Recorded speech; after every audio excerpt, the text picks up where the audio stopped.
नमस्कार, मैं हूं आपके साथ हर्षिता मिश्रा। बीबी नेटवर्क में आपका स्वागत है। अरे नारा वारा लगेगा ओपी तिवारी जी। जय श्री राम। जय जय श्री राम। जय श्री राम। एक साथ ऐसे बोलो, जय जय श्री राम। जय श्री राम। कम बचाएंगे। मैडम कुछ लेट नहीं हुआ है। विचारधारा से तो हम पहले से जुड़े थे और विचारधारा में आने में थोड़ा 1-2 दिन लेट हुआ है, ज़्यादा लेट नहीं हुआ है, लेकिन कोई नहीं, हम कवर कर लेंगे। नेटवर्क बना हुआ है, हमारा पर्सनल नेटवर्क भी पूरे विधानसभा में बना हुआ है। 200-250 लोगों का मेरा खुद का नेटवर्क है, जिनके पास 10-10, 20-20 वोट है। ज़्यादा वोट नहीं है, मैं ज़्यादा वोट वाला नहीं हूँ। अगर 200 को 20-20 वोट हुए तो 5-7 हज़ार वोट इधर उधर कर सकते हैं। और अंधेरी विधानसभा पिछले 3 इलेक्शन से उसी के आसपास घूमती है। कैसी प्रतिक्रिया मिल रही है लोगों की जब आप लोगों के बीच जा रहे हैं, तो क्या प्रतिक्रिया मिल रही है? जी, पिछले 3 दिन से बहुत अच्छा रिस्पांस है लोगों का। और एक ही चीज है कि भाई उम्मीदवार आप मत देखिए, उम्मीदवार अपनी जगह है, महायुति देखिए। तो क्योंकि हमको महायुति चुन के लाके फडणवीस जी को, हमारे मुख्यमंत्री एकनाथ शिंदे साहब को, उनको मुख्यमंत्री बनाना है। उसके लिए ये टारगेट है कि ये सीट निकलनी चाहिए। जिन आंकड़ों का दावा आप कर रहे हैं, सामने वाला भी उसी बात कर रहा है कि प्रभावियों का उसके साथ में तमाम लोगों के साथ जुड़। मैं कंट्रोवर्शियल स्टेटमेंट नहीं दूंगा। रमेश लटके जी जिंदा थे तो वो उत्तर भारतीयों को पूछते थे, लेकिन मेरे जैसे आदमी को 2.5 साल में, पिछले मैं 2.5 साल की बात करता हूँ, ऋतुजा जी जब से आमदार बने थे, एक सिंगल कॉल नहीं आया है, थैंक यू बोलने का भी कॉल नहीं आया, जबकि पूरी की पूरी टीम उनके लिए लगी थी। तो उत्तर भारतीय समाज की तो बात ही मत करिए कि उत्तर भारतीय समाज के किसी आदमी को उन्होंने फोन भी किया होगा, उनकी हालचाल भी ली होगी। 3-3 घंटे पहले बिठाया जाता था, 1.5-1.5, 2-2 घंटे अभी बिठाया जाता है। किन मुद्दों के साथ जनता के बीच में जा रहे हैं? बहुत बड़ा मुद्दा हमारे पास है लाडली बहन योजना। अगर आप लोग को पता होगा, मुख्यमंत्री जी की बहुत प्यारी योजनाएं हैं और उसमें से ये बहुत अच्छी योजना है। मोदी जी ने जो काम किया है, फडणवीस जी ने जो काम किया हुआ है, उन कामों को लेके हम उनके बीच में जा रहे हैं और काफी अच्छा प्रतिसाद मिल रहा है। पिछले जो 10 साल का विकास है, उस विकास को देखते हुए क्या कुछ रणनीति आपने बनाई है कि चुनाव जीतने के बाद मैं ये छूटा हुआ काम पूरा करूंगा? देखिए, विधानसभा में बहुत सारे मुद्दे हैं। सबसे बड़ा मुद्दा एक है सुभाष नगर में पानी का मुद्दा। अगर आप लोग यहाँ की लोकल समस्याओं से सहमत होंगे तो वो चुन के आने के बाद तो छोड़ दीजिए, मुर्जी भाई पटेल ने वो मुद्दा पहले ही सॉल्व कर दिया है। अगर सुभाष नगर से थोड़ा बहुत वाकिफ होंगे तो आप वहाँ पता लगा लीजिएगा कि वहाँ की जनता को पानी की समस्याएं थी, बिल की समस्याएं थी, तो वो उन्होंने रिजॉल्व कर दिया है। ये छोटा मुद्दा है। फिर रोड है, रास्ते हैं, गटर है, ये सब काम तो हो ही रहे हैं, ये काम ऑटोमेटिक हो रहे हैं। स्लम एरिया तोड़ के उसको अच्छे से डेवलप किया जाए, इस प्रकार का कुछ योजना आपने तैयार किया है? देखिए, ये पार्टी का विषय है, पार्टी गाइडलाइन का विषय है। ये उस पर हमारे प्रोफाइल में होगा आपके पास। इस सीट को लेकर महायुति में प्रतिष्ठा का सवाल क्यों बना है? जी, ये सीट नहीं, हर सीट महायुति की प्रतिष्ठा का सवाल है। इसलिए है कि लोगों में भ्रम फैलाया जा रहा है कि सीट हार रहे हैं, उम्मीदवार सही नहीं है। तो ऐसी कोई बातें नहीं है। ग्राउंड लेवल पे जब आप उतरेंगे तो ऐसी कोई बातें नहीं है। ऊपर ऊपर हवाई फायर है, नीचे आप जब जाएंगे, एक किसी के हॉस्पिटल का विषय हो गया, किसी को पुलिस चौकी का विषय हो गया, किसी का मेडिकल का विषय हो गया, तो उसमें मुर्जी भाई पटेल ने अच्छा काम किया हुआ है। ये आप लोगों में जागरूकता है और लोग कर रहे हैं। लोकसभा में मनसे का हाथ था जी जी। इस विधानसभा क्षेत्र में मनसे का वही होगा। मैं यहाँ अंधेरी विधानसभा में मनसे का कोई उम्मीदवार नहीं है और मनसे की पूरी टीम भारतीय जनता पार्टी के साथ और महायुति के साथ लग के काम कर रही है। आपका संगठन सब कुछ ठीक चल रहा है, कॉर्पोरेट बराबर हो रहा है? जी, सब ओके।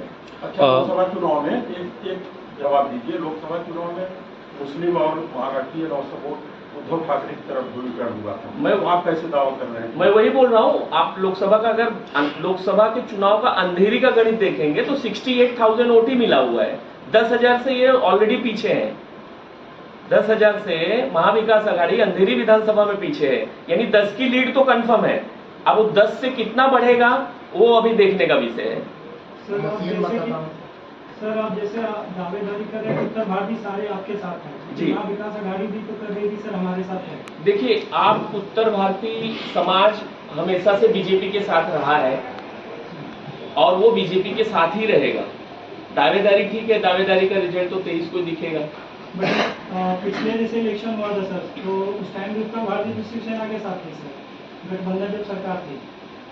अभी भी शिवसेना ओरिजिनल शिवसेना के साथ ही है, धनुष बाण के साथ ही है अभी भी।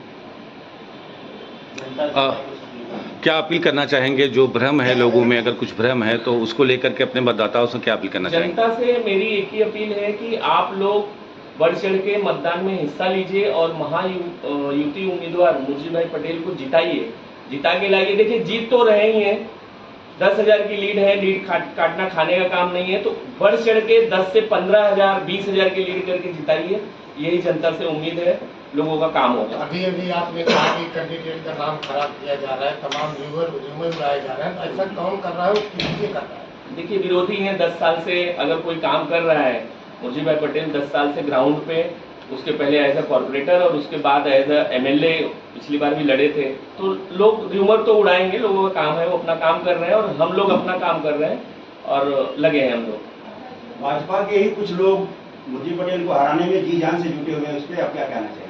कैसे इस डैमेज को कैसे कंट्रोल करेंगे? देखिए अगर वो सच्चा भाजपाई होगा तो वो ऐसा नहीं करेगा, बाकी पब्लिक है, पब्लिक कुछ भी कर सकती है, वो बात का विषय है, लेकिन भाजपा के लोग ऐसा नहीं करेंगे। चलिए OP जी, आप भी उत्तर भारतीय हैं, कैसा सपोर्ट है आपका मुर्जी जी के साथ में?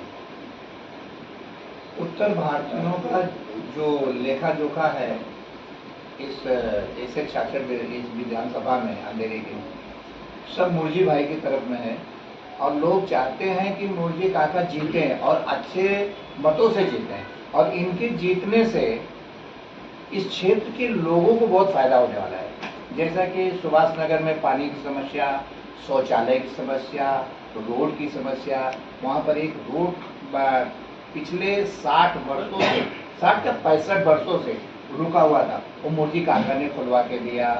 और हाईवे के ऊपर देखिए सर्वे जो खोला गया मुर्जी काका ने खुलवाया।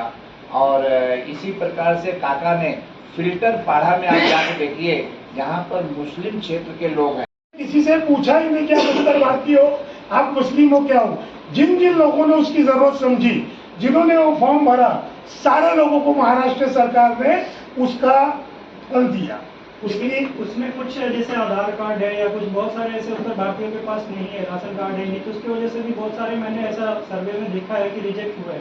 नहीं, उसके लिए आपको अगर याद होगा तो पूरे मुंबई में जो राष्ट्रीय प्रवक्ता है संजय निरुपम जी, उन्होंने ये सारा कार्यक्रम और उत्तर भारतीय इलाकों में लेकर ये कहा कि अगर मान लीजिए आपका आधार कार्ड में कोई हमारी बहन यूपी से शादी करके यहाँ आई है और वो रहते तो आप पति का कार्ड लगा दीजिए, आपका वो पास हो जाएगा। तो वो समस्या तो पहले ही मुख्यमंत्री जी ने हल कर दिया। तो उत्तर भारतीयों को घबराने गया, मैं तो कहता हूँ कि मुंबई का या महाराष्ट्र के किसी को घबराने की जरूरत नहीं है। और सबसे बड़ी बात मैं बता रहा हूँ कि कांग्रेस वाले ये दावा कर रहे थे कि हमारी सरकार आएगी तो इस योजना को बंद कर देंगे। आज वही ऐड दिखा रहे हैं कि हम 3,000 देंगे। भाई एक तरफ आप दावा करते हो इसको बंद कर देंगे और दूसरी तरफ आप कहते हो कि हम 3,000 देंगे। तो ये दोगली नीति जो चल रही है वो पूरे मुंबई के महाराष्ट्र के लोग जानते हैं और महायुति की सरकार महाराष्ट्र में बनने जा रही है। और विपक्ष का ऐसा आरोप है कि ये जो लाडली बहन योजना है ये चुनावी योजना है, सिर्फ चुनाव के लिए इसे लुभाने के लिए वोटर्स को चालू किया गया है। ये सब खाली कहने का विषय है। ये पिछले 4 महीने पहले से चल रहा है और मुख्यमंत्री जी ने कहा है, देवेंद्र फडणवीस जी ने कहा है कि ये योजना आगे जब तक सरकार है तब तक चलती रहेगी। अब कोई दूसरी न चाहने वाली सरकार आ जाए तो वह बंद कर दे तो उसमें उनको कुछ नहीं है, लेकिन इतना तय है कि महायुति सरकार जब तक रहेगी इस योजना को कोई छू नहीं पाएगा। हमारे बीच में आप अपना विचार व्यक्त कीजिए कि हमारे प्रतिनिधि, आपके प्रतिनिधि मुर्जी पटेल के बारे में इस विधानसभा के आपका क्या राय है? आप यहीं में रहते हैं, आप अंधेरी विधानसभा को बड़ी अच्छी तरह से जानते हैं, तो अपना विचार व्यक्त कीजिए कि ये विधानसभा में यहाँ की जनता किसको चाह रही है और किसका परचम लहराएगा, ये आप बेहतरीन तरीके से बता सकते हैं।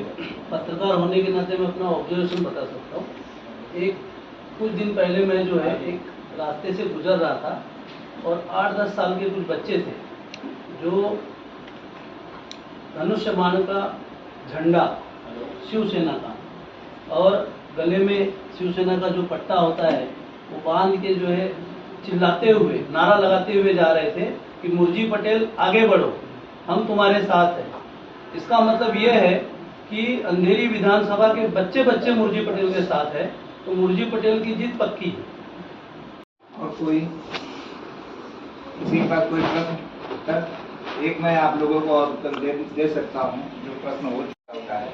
लाडली बहन योजना जो चालू की गई महाराष्ट्र सरकार में, वो केवल मुख्यमंत्री एकनाथ शिंदे ने नहीं चालू किया है खुद का, वो महाराष्ट्र सरकार ने चालू किया है, जिसके ऊपर पूरे विधानसभा के सदस्यों का सिग्नेचर है और राज्यपाल की सिग्नेचर है। ये सरकार रहे या न रहे, आने वाली सरकार अगर मिटाएगी तो पूरी प्रक्रिया उसको भी करना पड़ेगा, इसलिए आप लोग डरने की कोई जरूरत नहीं। ये एमएलए की छवि जो खराब करने की बातें आप कर रहे हैं, कई सालों से जब भी चुनाव का माहौल आता है वो लोग एक्टिव हो जाते हैं और मुर्जी पटेल के खिलाफ जो है बहुत सारी SRA योजना या बहुत सारी करप्शन की बात करते हैं, लेकिन आज तक किसी ने भी कोई प्रूफ अब तक नहीं कर पाया, ना कोई ऐसे कागजात है जिसे उन्होंने जो है सामने दिखाया किसी के कि जिसमें ये तय हो कि मुर्जी पटेल उस करप्शन से संबंधित है। ठीक है, उन लोगों को मैं ये कहना चाहता हूँ कि अच्छा एक चीज़ और मैं बताऊँ, एक इन्होंने स्कीम या एक इन्होंने नारा लगाया है बोरिया बिस्तर बांधो और घर को जाओ, जो ये लोग ये बोलते हैं जिसमें कि मुर्जी पटेल इस चुनाव के बाद हारेंगे और बोरिया बिस्तर बांध के घर जाएंगे। लेकिन मैं ये कहना चाहूँगा कि मुर्जी पटेल जो है कहीं किसी करप्शन में, मेरे हिसाब से मेरा ऑब्जर्वेशन, आज तक कोई डॉक्यूमेंट्स या कोई प्रूफ नहीं मिल पाया है जिसमें वो कहीं पे जो है उसमें इन्वॉल्व हो और करप्शन